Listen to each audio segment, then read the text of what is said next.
Sunday.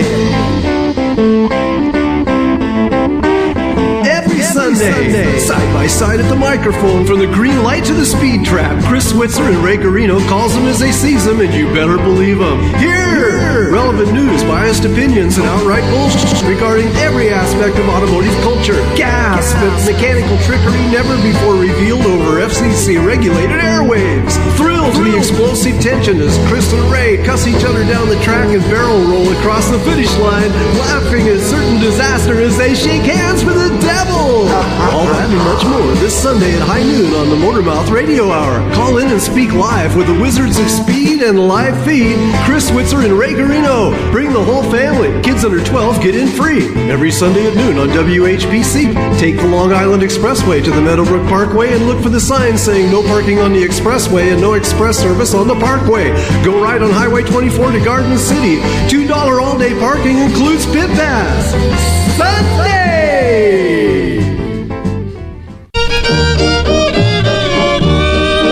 Oh, give me a home where the buffalo roam, where the range is an octave and three, where seldom is heard a discouraging word such as multiple voice harmony. 'Cause they don't re-record like Les Paul, Mary Ford, Patty Page, Tony Martin, and me.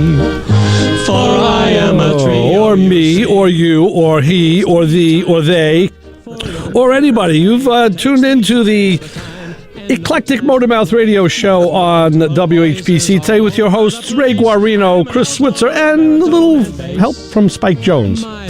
So Rob was not lying when he said that you were going to open the show with Spike Jones.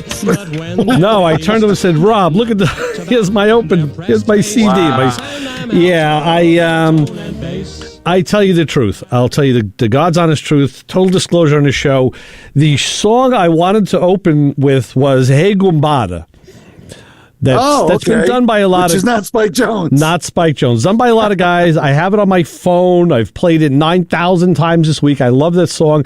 And I know I have it recorded somewhere, yet I couldn't find it. So in a flurry of activity last night, I'm like, oh, crap, I didn't find music for the show. Let me look through some stuff. And I'm looking through my CD collection, and I found this. I said, that'll be good. Okay. That works. We can work with that. Can you play You Only Hurt the One You Love? Is it on there? Oh, let me see here. There are, wow, we got 22 tracks on here. It's got to be on. The Blues Double, yeah, Great Big Show. No, 5'2", Eyes of Blue. Jones Polka, I Wove a Wabbit, that's on here. The Gesundheit Polka is on here. Yeah, no, that's not on here. Niet is on here. That was alto, baritone, and bass. So just so you know. Oh, okay. Yeah. Good to know what the song was you just played. Yeah. So we'll have another one later on. So good DJ technique there, Ray. I like it. I know. So Motormouth Radio, Long Island's only automotive talk show here. Give us a call, 516-572-7440. You didn't call us last week when we had Evan on. Evan from Evan's Polishing. Which was a great show. What was the polishing? Wait a minute. Hold on. I have it on because I have my stuff right here. Oh, do you? Evan's Detailing and Polishing. Right. Evan Steiger.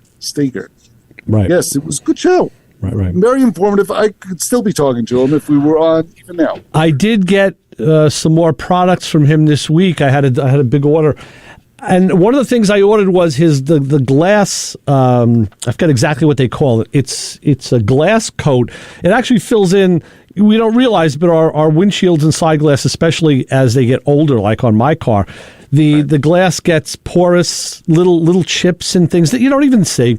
Now, when it gets so bad, like if you drive on the LIE, our friend Kilowatt Kevin used to drive on the LIE every day, and just from sand and rock, even just little sand, things you don't even hear hitting your windshield, it'll pepper it. And then when you drive at night and the light hits it, especially if there's rain, you'll see like a Fresnel pattern where you're like, oh, I can't see. Mm-hmm. And if you have glass, especially if you're going through Fresno, exactly, you get the Fresnel pattern without a doubt. And your insurance company does cover that. They will cover a windshield just because it's gotten worn, because it's a safety item. Safety issue, sure. So this coating, love that. Yeah. So the coating that Evan has is a it just kind of fills in those micro scratches and nicks and chips and whatnot. And I'm anxious to use it on my car. But I just noticed something today. We had built a new table. I commissioned a carpenter to build me a big table of, 42 by 42 inch square table for the kitchen. And my good friend Ricky made me a piece of tempered glass to put on top of it to kind of, so it's, for protecting.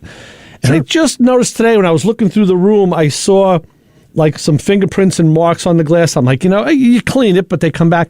I'm going to try this glass coat on that and see if it'll actually help repel just the normal things that get stuck on there from your hands and whatnot. So you're going to put a fork on the table. It's going to go shooting right off. Put your coffee cup there. Gone. Let the coffee cup go. Holy. It could happen. It could happen. So you can also get us on a text if you like. This is for Brian. I think Brian has already written it down. 203-670-4127 will get you to text us. There we go. Because technology goes that way. Right. As well. And you can also follow us on social media. It's Motormouth Radio on Twitter or X, and Facebook and the web. The web is behind. We're way behind on the website. We got to get back. It's not dead. People have asked me, "Hey, what do you do? You guys are not?" No, it's just not been updated. You haven't, And on Instagram, it's real_Motormouth Radio, where you'll find the latest and greatest of things that we've been involved in. I put some stuff up this week. I've been doing some restoration work on my console for my Pontiac. Yes, I'm looking forward to seeing it. I haven't even, guilty. I have not even been on the social media kick all week, and I can't even give you a reason why. I've just turned around and went, where'd this week go? It's been crazy. Yeah, I do that sometimes too. I just kind of let a few days lapse. But what I tell you what did happen in the last few days that is monumental. I think I did feel the earth shake as it happened. And why? Were you fully dressed? Yeah, I was. Now I did what I always do on Thursday night. I did the Plane and Traffic show and had a very. Tell me, how did it go? Had a special guest, and it was you. So people can now see you if they go on YouTube and go to Motormouth Video. You can see the videos from our weekly radio shows. I didn't even know I was there. How did and I do? You could also go to Plane and Traffic's website, YouTube channel, and see, Chris, who came in, and Lewis had texted me in the afternoon. He was under the weather, and he needed me to carry the ball. No problem. Right. You do it well. Done it before, but I said, hey, you know what? Let me get somebody in, and, actually, you weren't my first choice. So, thank God. Yeah, I actually, I was hoping there were a couple of people turned you down. Well, wrenching with Kenny Wessel, who was supposed to be coming on the show, that show. I figured maybe he's free, but that would be great. Kenny's a wealth of information. I figured, you know what? From doing this show, I learned I didn't want to let the guests feel like we forgot about them or they're unappreciated, because then they're not going to be around when you want them. But no, he had his grandson broke his arm. They were in the emergency room and all sorts of stuff. So I said, unlike co-hosts that always feel unappreciated. Right. So I reached out to you, and there you go. So, so now you got to see what it was like in the room with the boys. Oh, boy. Yeah. Yeah. I'm still twitching because of it. Mm-hmm. But it was a good show. It was good. Yeah. For the time I was there, it was good. Right. Yeah, you left. We stayed, of course, the same thing. We, we stayed on longer as usual. We went till about. Well, we left I figured 12. I had to do what Lewis does, and I had to bail early. Well, there you go. Right. Let the guys run amok. Which is it is an interesting show when it does turn. It's almost like when the cat's away. Well, the thing is, for the people who don't know, it's kind of like this show but different. It really is. Well, yeah, it's like this show but different. Yeah, it's like a radio show or a podcast, but it's with video. And everybody, instead of like here where we bring people in, and we're the mainstays, there's a cast of people who are there, which could change any week. Like Tyler was in. And then, because Terry was over at Tyler's place in Ohio. They were working on one of the builds that Terry is doing. So you get to see the people, which is a little different than, than you get. Now you can see it here. If you go to YouTube, you can see us. Right. And so you don't know if they're wearing any pants. But No, you never know, right? You never know. Yeah. That's the way it is. It could, enhance the personality. You never know. Right. So has anything happened with the car this week? There was God, I yes. sent you a link to a car that was that Doug had sent me. It was a 68, was it, or 67? Yeah. 68 Chrysler Newport with the wood grain sides. It was a Newport convertible, which is very interesting. Those are very interesting cars to me, but yeah, it was one of those things that was too much money, and I have not enough room. So right. Well, it falls into that vast category.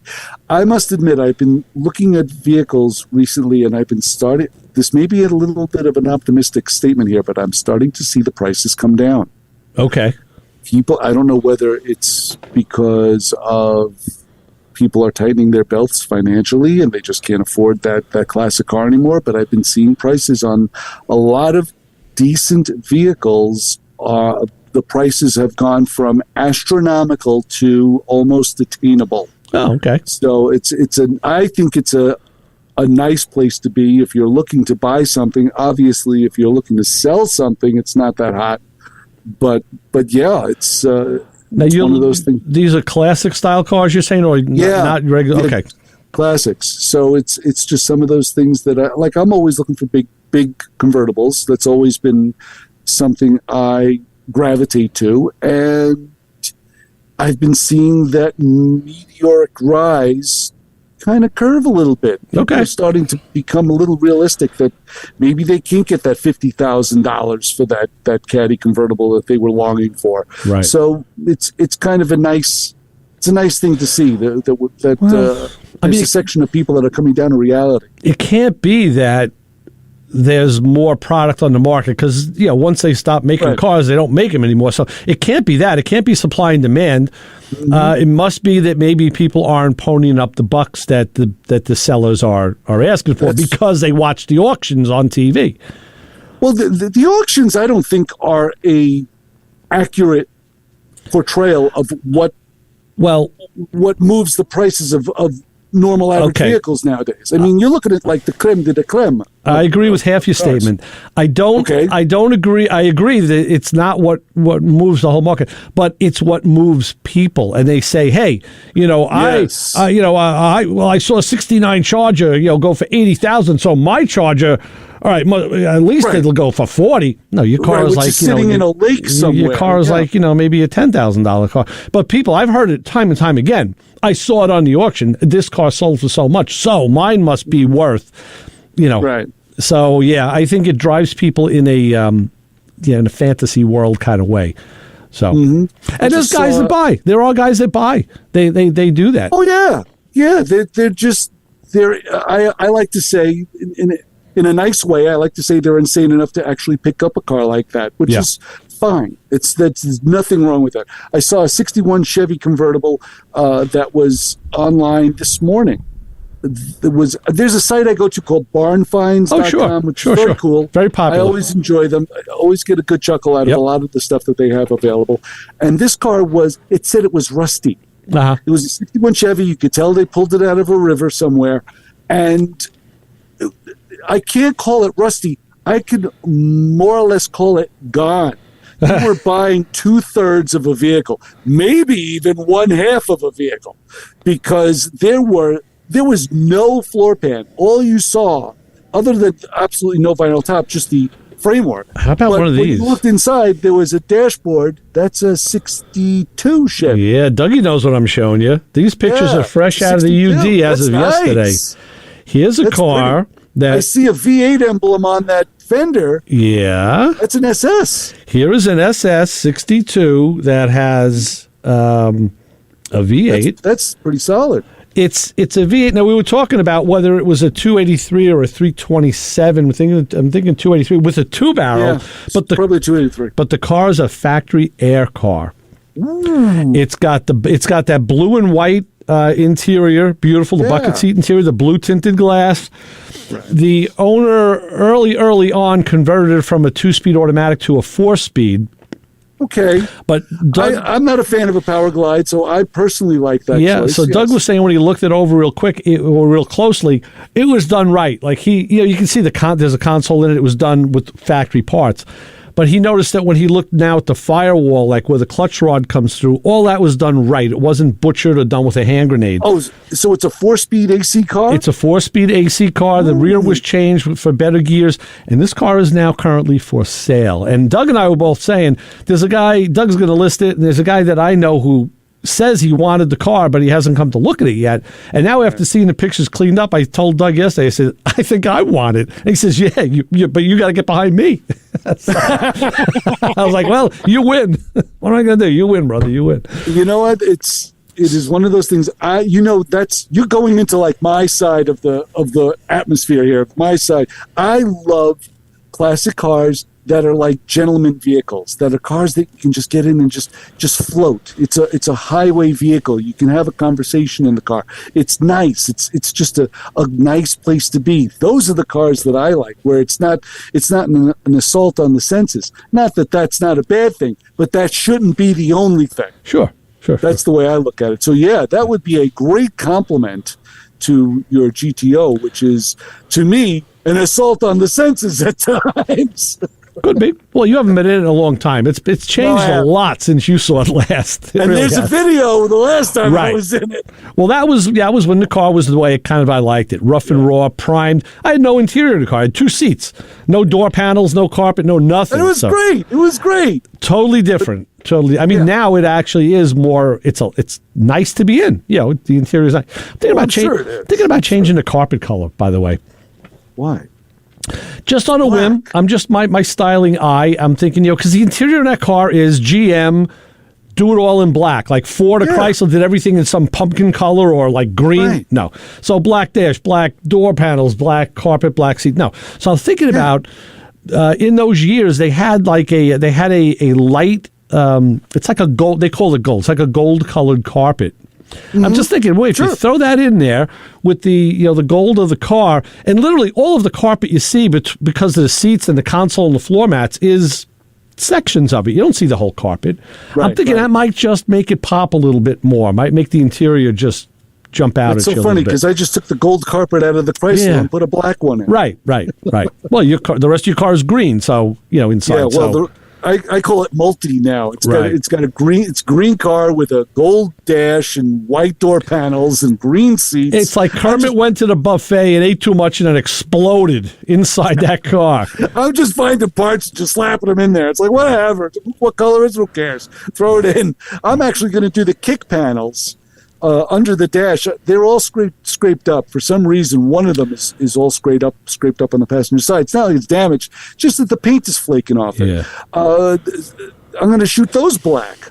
Take care of those, so it kind of matches the rest of the interior because they're still gold. And I left some guy, some critic walks up to my car at the car show. He's like, "Hey, look at those door panels. Look at those kick panels. They're all scratched up." I'm like, "Yeah, thanks, pal." I said, "You want to come on over to the house and buff them out for me?" Right.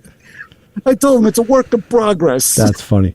So while we're on the topic of cars and projects, we talked about this before the show. My big project this week is getting in a truck with 2 guys, and we're driving 700-something miles to drag back a project car. Yeah, to drag back. You're cleaning out someone else's garage like we discussed on Thursday. Yeah, this is a 59 Brookwood wagon. What happened was, the quick story is, there was a gentleman who now he's well into his 80s. This isn't a quick story. Go ahead. He commissioned the build. And then to a guy who's done other builds for him that were top flight builds. So along the way, he decided, hey, you know what? I want something now. I don't want to wait for this to be done. And told the guy, listen, I hope you don't mind, but, are you interested in buying it from me? So he did. And now he listed it for sale, and my friend found it and bought it. We flew out there in February, and that's when we looked at it and made the deal. He made the deal, left the money, and said, okay, we'll come pick it up sometime. Well, now is sometime. So, the body was worked and painted. It's all empty. There's nothing in it, not a piece of wire, not a piece of cloth, nothing. Right. It's a shell. He put a C4 Corvette suspension into the chassis, and they were going to put an 06 GTO independent rear in the back of this car with an LS engine and automatic and all, which is all that. He got everything with the deal, got everything. So it's going to be a big model. It's going to be a big work in progress, and we'll see how that goes. But so the trip is we're driving out to load it up and bring it back this week. So for those who may watch or see me on Playing in Traffic, I won't be there next Thursday because I'll be coming home, be somewhere on the road. Right. I plan on being here next Sunday. If I'm not here next Sunday, I told Brian, I said, you got a job. I said, so if I'm not in, you'll be working with Chris. Wait, kid, I'm going to be taking a day off. So wait, Ray's not here. Woo! Yeah. So that's but this is what guys do all the time. They go across the country and they get cars and they bring stuff back all over the place. And men that are out of their minds. Yes. We were at a wedding, good friends of mine on Friday night. Actually, it was my good friend Tom. It was his son's wedding, but we got to see the group of all the guys that all of us that grew up. We were teenagers together. That must have been fun. We get together. Yeah, it is. But Tom was telling me, he goes, now Tom's got a bunch of cars. He does. Mm-hmm. A lot of Corvettes and a lot of stuff. And Tom is the owner of the 55 Nomad that reposes in my driveway right now. Yeah, well... Not the original owner. In our lifetime, he's the original owner. I think he bought it in 72. I know. And I don't know why you don't roll it back to him. Well, he told me, he says, listen, I just bought another car. I bought a 55 Chevy. I'm like, you did? And it was a white one. Now, there's been one circulating around here on Long Island that's been for sale. And it was a gasser. And I said, is it local? And I thought that... He goes, no. It was from upstate. I said, really? I said, okay, so it's not this one. And he says, yeah, it's got a 9-inch in it, Ford 9-inch rear, no engine tranny. And he says he made the deal with the guy over the phone, sight unseen. He hasn't seen the car. And he goes, and they're delivering it, this weekend. So wow. I'm like, wow. So I want to get over and see that thing.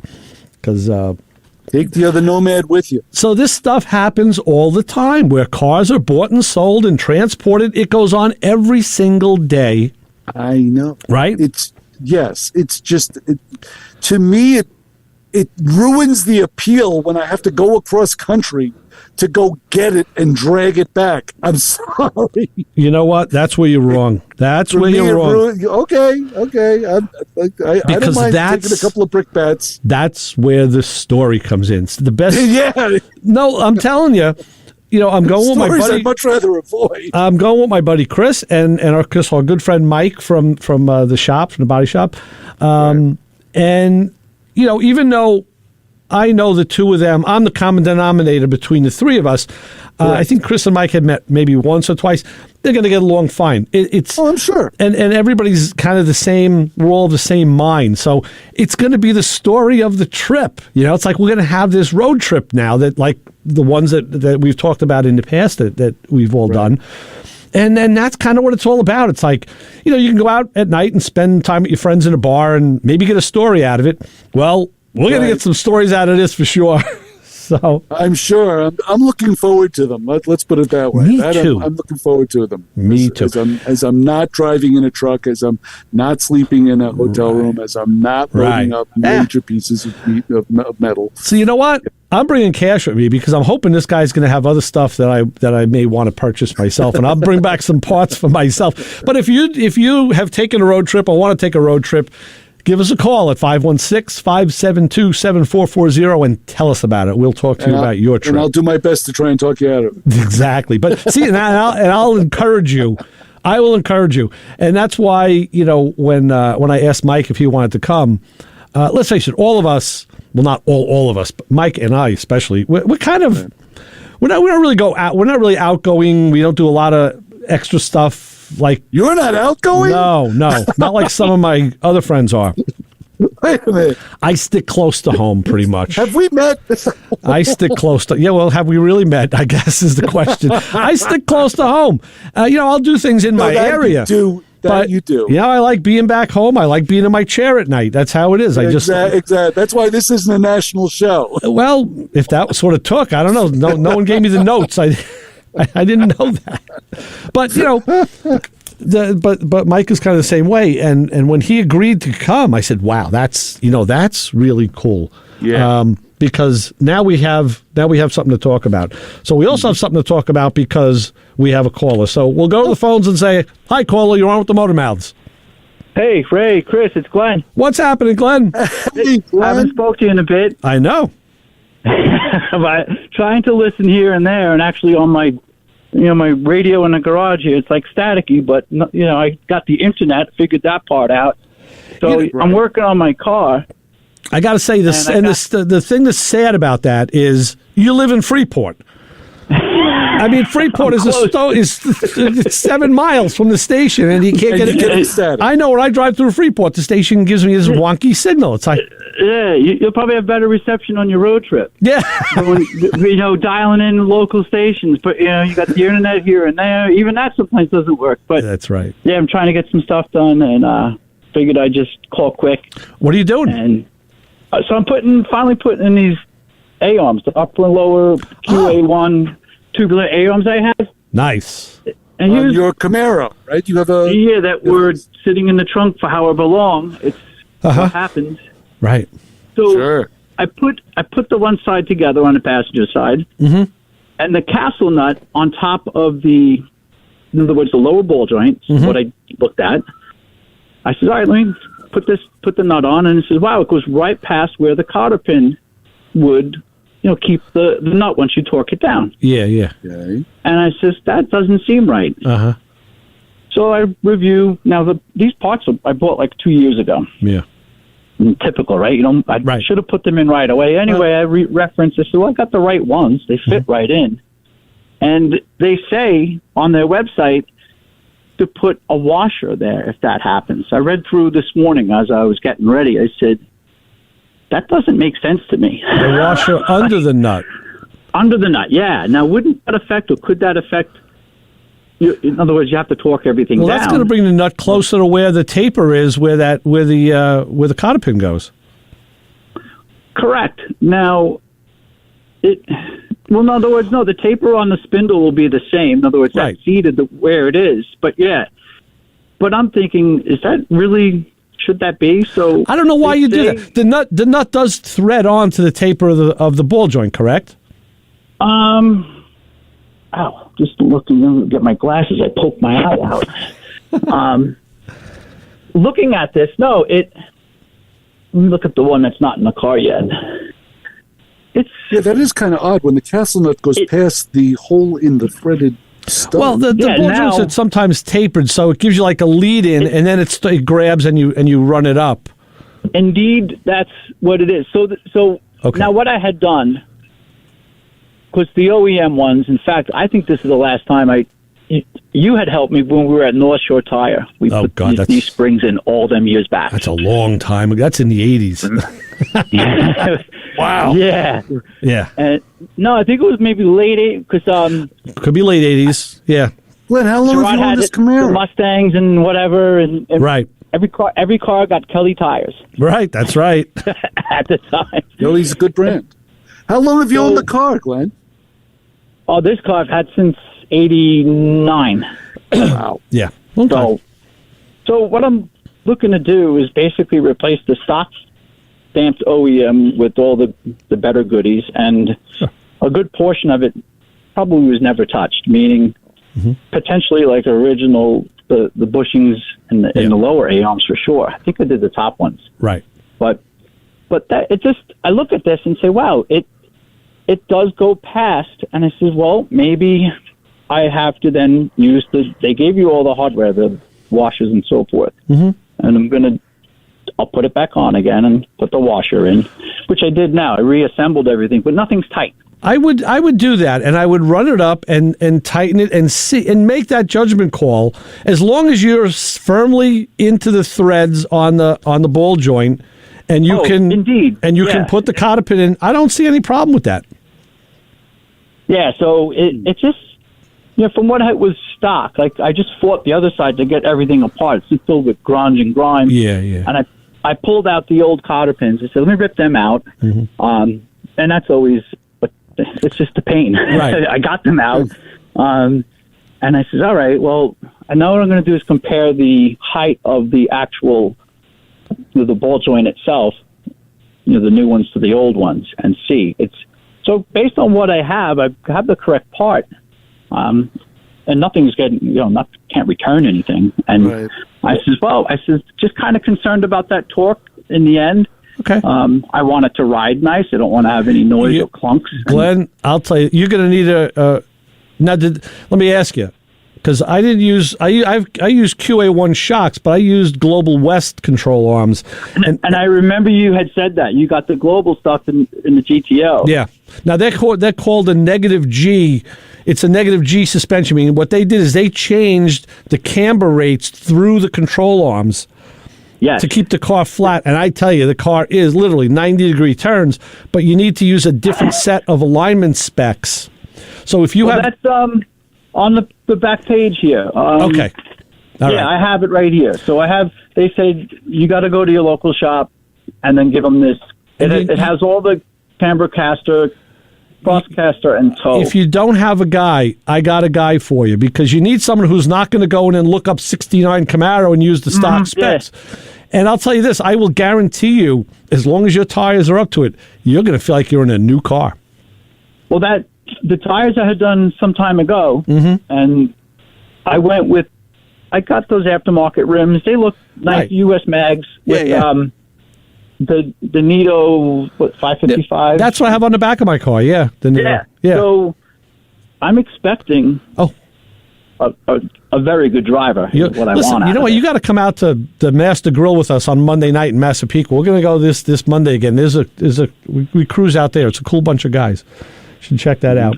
I would love to be there in this, but now I'm knee deep in this. I have to finish this project, obviously. Well, you got one side done. Come on, you only got one. You have 2 control arms to go. No, and the other side's out. It's apart, and I'm going to clean it up a little bit. So no, the springs, I popped them right out. I just stood clear, and once I had the jack under there, obviously. I said, well, let me just go over here in case something does fly. It's going to go that way, not towards me. Are you reusing the same springs? No, I went with the entire QA1. Oh, good. Their Pro Coil package. Okay. It looks really nice. Good. And it's all fully adjustable, too, so I can dial in the ride height. Right, yeah. Good. I want to basically have the car level, and then in the back I had done I put in the Hotchkiss lowering. It's like 1.5 inches, give or take, but it's a little heavier leaf spring, so it's all OEM from like the stock pickup points. Right. But now it's all new bushings and shocks. It will be all the way around. Right. Yeah, you did the right thing. You did the rest of the mod thing on the suspension. You're going to love it. It's going to be. Well, I was just talking about on Thursday night. I want to change the profile of my front suspension. I think because it's just. Let me put it this way. I've had guys at cruise nights, I tell them, push on the car. I don't want to touch the paint. All right, you know what? Push on the radiator support with everything you got, and the car doesn't move. And that's why it makes 90-degree turns. But I'm thinking, there's bumps and transitions where I pay for that. So right, you change it from original cushy OEM ride. I was thinking about maybe going to a coilover. I may do that. I may take the springs out and go to a coilover, see how that works. That's what this is. It's I'll send you a picture or two. And anyway, just figuring to say what's up, and this whole when you get something that kind of like, not to say stumps you, it's like, wait a second. Right. And then you think, and then you're like, well, in the meantime, Glenn, you know what? Just hammer the cotter pin down so it meets the castle nut. That's it. Bend it down. Drill a hole, right? Drill some holes. Yeah, there you go. That's all. Problem solved. There you go. Yes. You know what, Glenn? Send me the pictures and get in touch offline. I'd like to talk to you about that a little more. Cause it's, I always been thinking, so I got to call. And I listen on and off, and I saw it. But today I'm actually working on the call, radio on. Nice. Well, now I got a call. Right. All right. Well, yeah, keep me in touch on that. All right. We'll talk. Okay, Glenn. Thanks, brother. Glenn. All right. Bye. So long.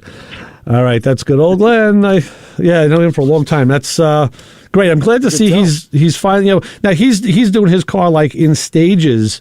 I mean, sometimes it's like years in between the stages. But I understand. You do what you can do when you can do it. He obviously bought those parts years ago. We've all done that. And they sat there and it's like, okay, now it's time. Years. I did that on my car too. It's like, okay, a couple of years later now. And now maybe I would have bought different parts in some cases.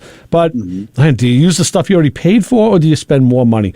It's everybody's conundrum, if you will. No, it's true. And you're absolutely right. There's parts sitting in the garage that I bought for the Chrysler. I still haven't gotten a chance to put them on yet. Because a lot of times the parts are not complete. Right. Like for the trunk, the automatic trunk opener that I still need the canister for. I just haven't looked for Mine it. works. It's just one of those things. Yeah. Yeah, mine works. I got that big red button in the glove box, and every time I push it, it goes punk. Yep. Wait a minute. What glove box? You don't have a glove box. It's all right. It's a cigarette box. You could hold Yeah. Actually, I could. It holds a red button. That's it. I could put a pair of gloves in there if I stood them on their side or folded them. Hey, sometimes you got to I gave up the glove box for AC. Let me tell you what else I didn't give up, though. The weather, the beautiful weather today, which our WHPC weather forecast is powered by Pantano's Gourmet with locations in Hewlett and Uniondale. And today's forecast it's kind of nice. It's in the 50s. We're 56 right now. Partly cloudy, which means partly sunny, too. No chance of rain right now. 0% precipitation. It will be 50s through the day. 0 what? Yeah, Zero. Pittsburghitation. I don't know. It'll be in the 40s tonight. Nice. So that's good. We'll be and it's going to be nice for the next couple of days. So I'm hoping weather holds for my road trip. And here's something that's going on at this station I have to tell you about. If you're a fan of the music of Billy Joel, then listen up. Right? WHPC welcomes Mike Del Giudice to Mulcahy's and Wantor this Thanksgiving weekend. Listen all week to win your way in and get a bonus chance to win right now by clicking the Win Tickets button on the WHPC app, which you can download from whatever Play Store you play in. So go grab the app, open it, and enter to win right now. With that said, do we have an honor group of the hour? Taking a look at the WHPC weather window here in the Nutmeg State, which no one cares about, unless you're going to come up and look at trees. Trees are looking pretty good right now, but you got about 20 minutes before all the leaves go flying off them. But anyway, that notwithstanding, the Motormouth Radio Honor Group of the Hour today. If you made a dumb comment about someone else's car on the show, did you ever step up to a vehicle at a car show or at a random driveway and just comment on something about that car, just like pops out of your mouth? Absolutely no filter. Did you ever find that one time when the comment just slipped out for everyone to hear, slipped right into earshot? Comments like you restored a 4-door? Those are the worst wheels I've ever seen. What's with the fake cloth carriage roof and curb feelers? How about this one? Can you see anything over that Pro Stock hood scoop? And of course, my favorite is, why did you paint it red? So if a vehicle got you so emotionally charged that you had to blurt out some demeaning comment, then you are part of the Motormouth Radio Honor Group. There you go. Precipitation. Phenolic. Yes. So with all that said, we'll be back. I want to tell you about a model show that's coming up that you may want to know about. And I want to talk about a regulator. So all right. So we'll be back with more Motormouth Radio right here with Ray Guarino and Chris Switzer on 90.3 WHPC. Keep it where you got it. Spike, cue up some Carmen.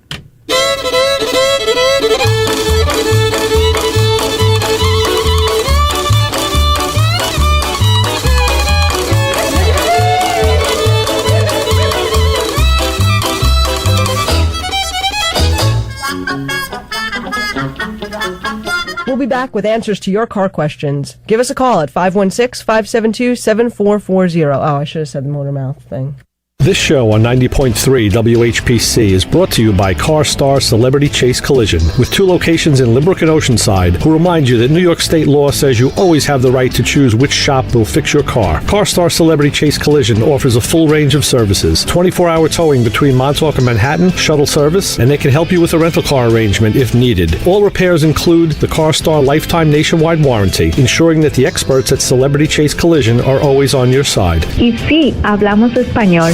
More information is available at 516-593-0920 or online at celebritychasecollision.com.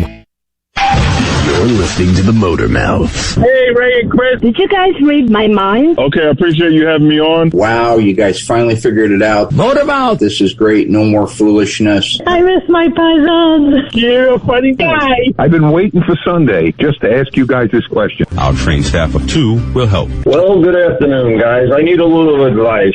All right, so you got me to call it. All right. I don't know everything. You know, you guys are mechanics. You guys have a great show. Thank you very much. I come with a tale of woe and a warning for the younger guys. Chris is doing jumping jacks. He's getting ready. Ray is right behind me. Every time I get off the air, I think, Motor Mouth. oh boy, they're never going to ask me back after that one.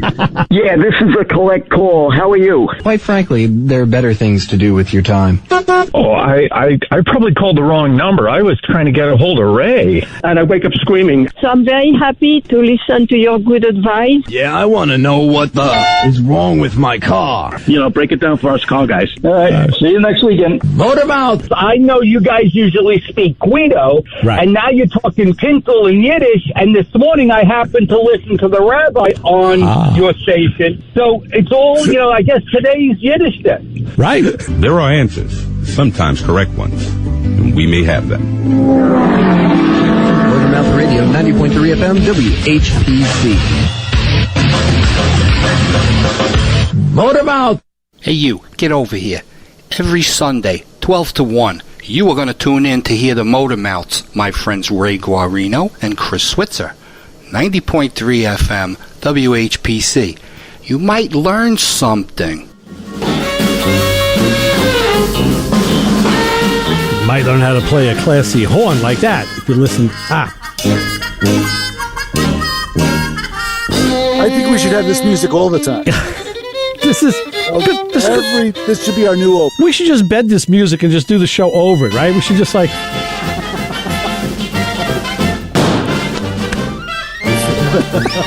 I'd be like, that'd be great. We'll have to bring in pies.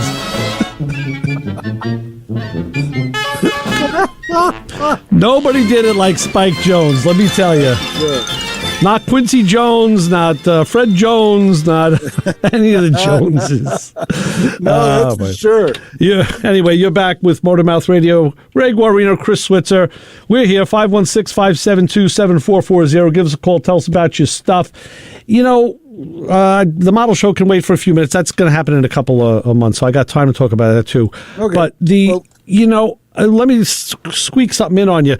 Remember last week I told you I changed the, I had the PO300 code on the Cruise, and I changed the coil pack and the plugs? Yes. And you said you solved the problem, right? And I noticed immediately, like, this car is getting better gas mileage now.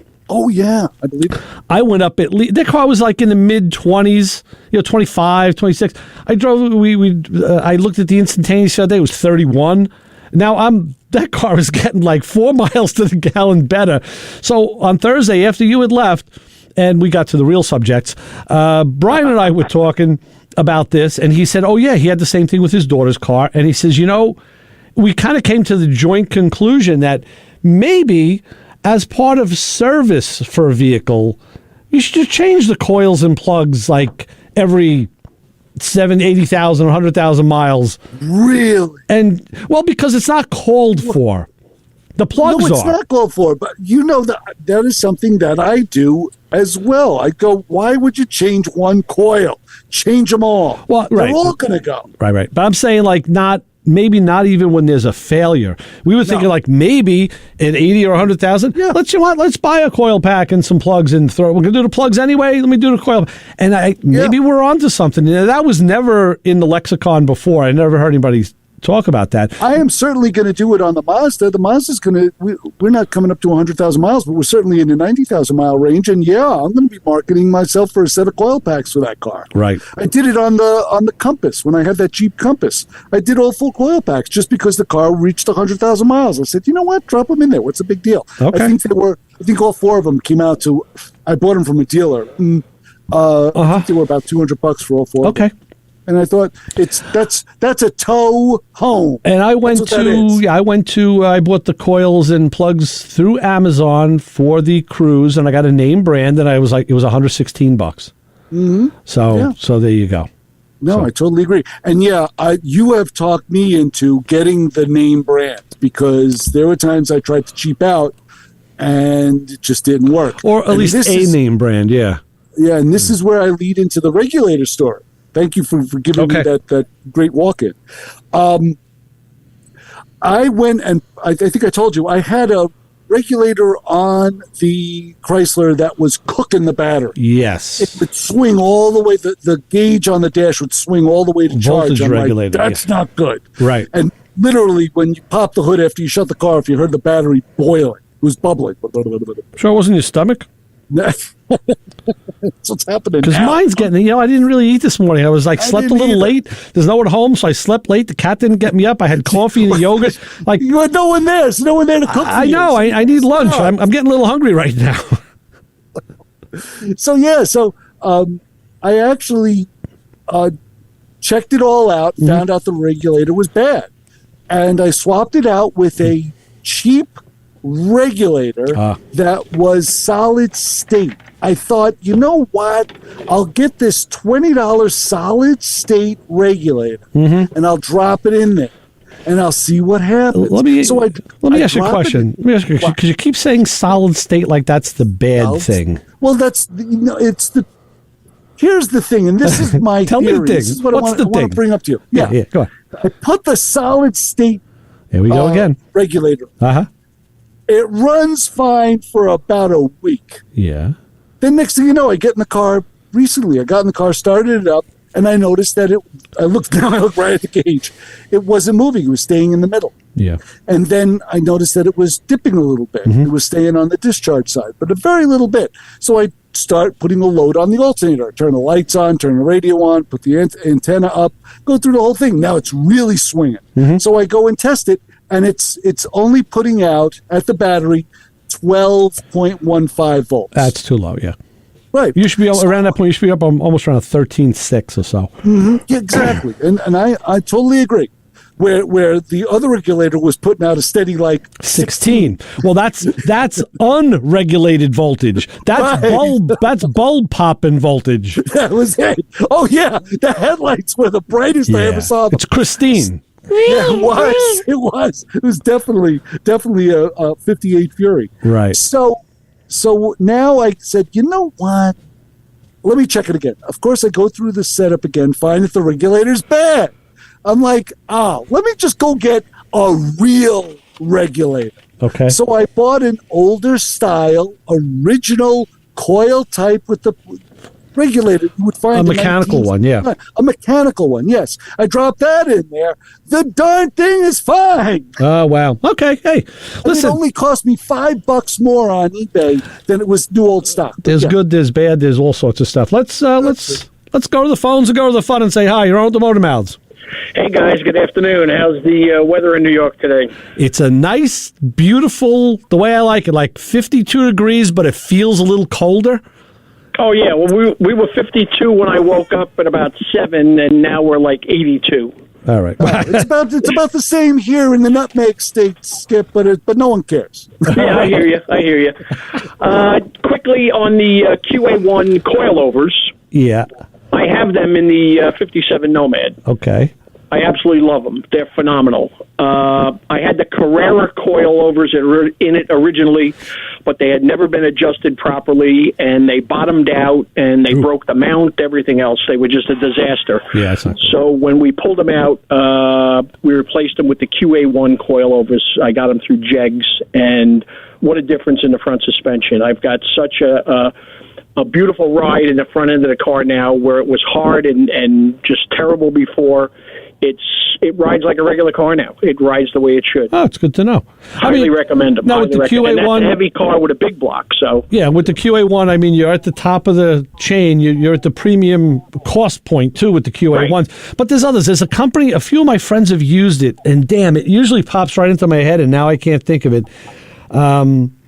They said they've had a lot of good luck with. I can't think. And now as you're saying that, I remember hearing something in that vein also, but I have a brain fart on it. Yeah, I'll remember on the way home. I'll of course. In about 15 minutes, I'll get it. So. That's the way the brain works these days. Yep.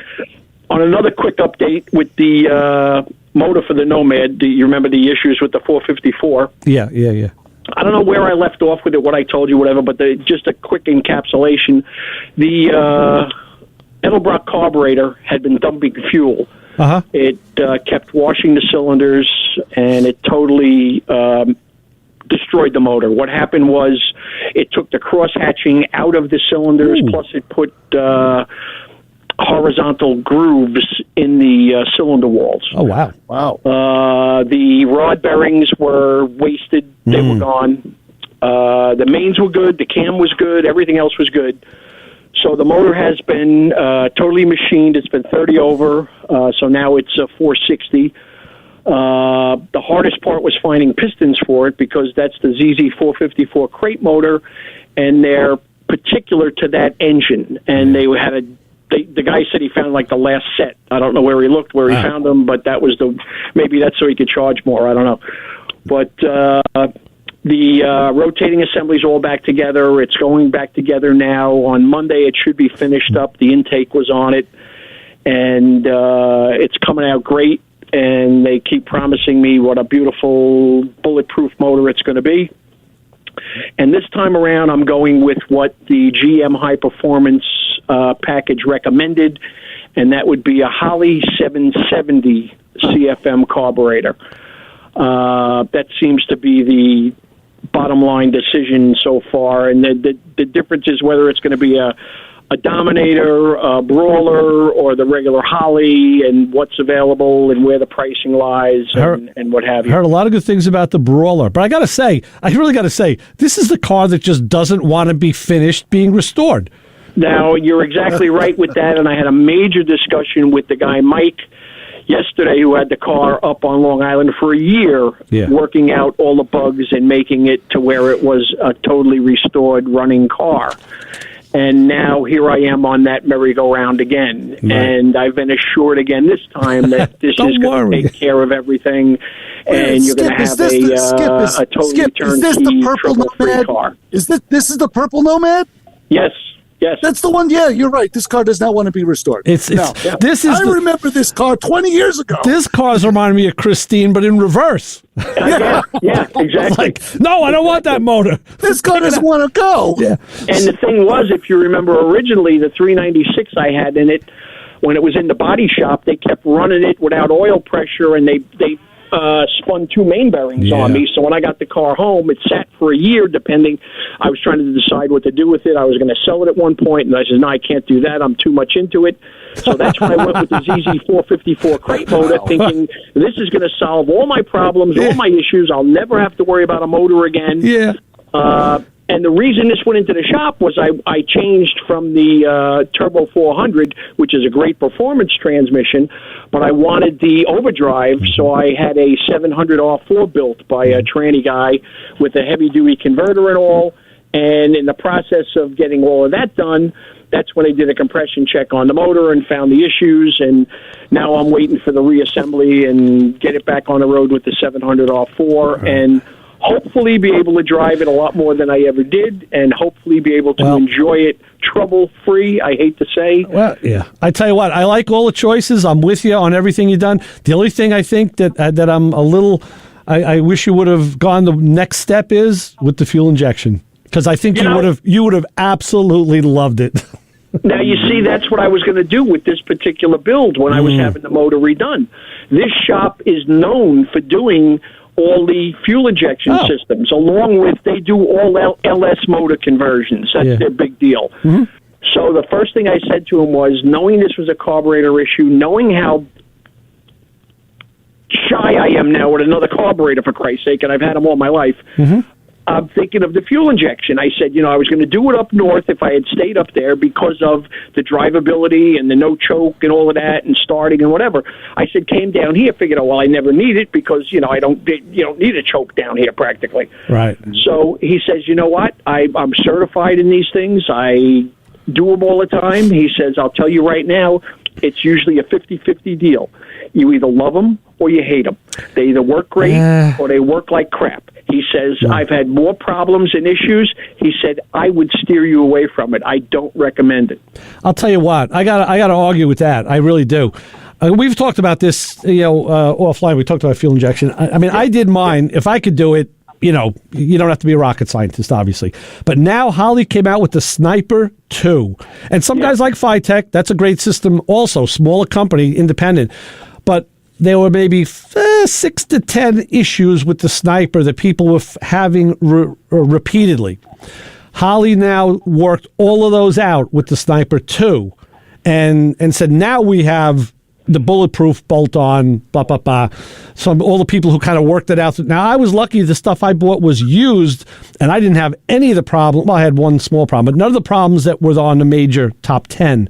So I think with this Sniper 2, it's going to be a whole nother ball game with them. It's going to be really. I'll have to ask him about that because he's all Holley certified. All that's where all the certifications are and everything. Right.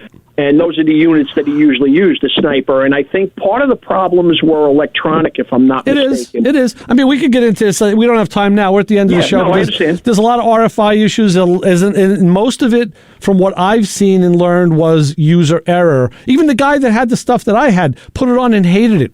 Drove it 50 miles. Tom had the same issue on his car. And he had a specific issue that was done wrong that he solved. Right. But the point is, I know that the guy that had the stuff that I have he made a lot of mistakes. And then he drove it 50 miles, didn't like it, took it off. You can't drive it 50 miles. You got to drive it a couple hundred. You got to lay down, it's got to learn. Yeah, you have parameters and all, sure. So a lot of people do things not correctly and then bash the product. So I understand. So I'm just saying I'm here on the Holley Pro side because I had problems with drivability in the beginning too. I did. But now I'm a couple 100 miles in, maybe 500 miles in, and I tell you something, every time I take my car out, it's better. It really is. Well, I figured, too, even going with the fuel injection and the 700R4, I'm helping with my gas mileage, I'm helping with drivability, I'm doing everything to upgrade and to get to the best possible scenario I can be. And I guess the reality is, and the truth of it is, like you guys know right now, I'd just be happy with having a turnkey car that I can just enjoy right now. I say this openly to everybody. I never use the words miles per gallon because when you have a car like this... Oh, it's smiles per gallon. Smiles per mile is what I say. Yeah. But I will tell you this. I've noticed I'm using less gas. I can tell you, I'm using less gas between when I go out. I'm like, wow, the needle isn't moving like it used to move. So it is getting better miles, and so that's just a nice thing. Set up right, and they work right. That's what they're made to do. That's right. The computer is doing what you set the carburetor, and it's set until you change it again. The computer can constantly change it, like any modern car that we drive. Under all different circumstances, loads, and everything else. This buddy that I have, he's got a dual quad tunnel ram Chevelle, and we're at a cruise night last week. And, it was getting late. We were leaving, and it was like low 50s. It was getting cool. Right. We start our cars together, and he says, wave goodbye. He says, I got to sit here for a while. I got to warm up. I'm like, yeah, I don't. I put the car in gear, took off, and I told my friend Kevin with me, I said, this is so great. Not even having to worry about a choke anymore. Well, that was the joy with fuel injection in any daily driver and whatever. I remember even with my Berlinetta Camaro, I used to start it up in the middle of the winter at the airport and turn the key, and I'm out of the parking lot before half the other people are even moving. But that's how I was anyway. But it's all good. Right. All right, guys, listen, I know you're going to get big we're done. The clock here pretty soon. I just wanted to give you a quick update, and I got another update probably for next week's show. I'm doing the El Camino at the same time. I'm going with the big block and that and everything, all four-wheel disc brakes and everything. So I got two projects going here. All right, let us run, Skip, because we're going to get bit. Talk to you soon. All right, bye. Bye. Chris, and we got to get out of here, too. Guess what? Next week we have Christian from the old Mach Modified, Long Island Racing, Orient Express, in the studio with us. Steve Kelly's in for Kim. What do we tell the people waiting for me in the parking lot? Did I take my Don't follow us home unless you got some fuel injection. All right, thanks. Motormouth Radio out. Ray Guarino, Chris Switzer. We'll see you next week. 90.3 WHPC. See ya. See you, bye.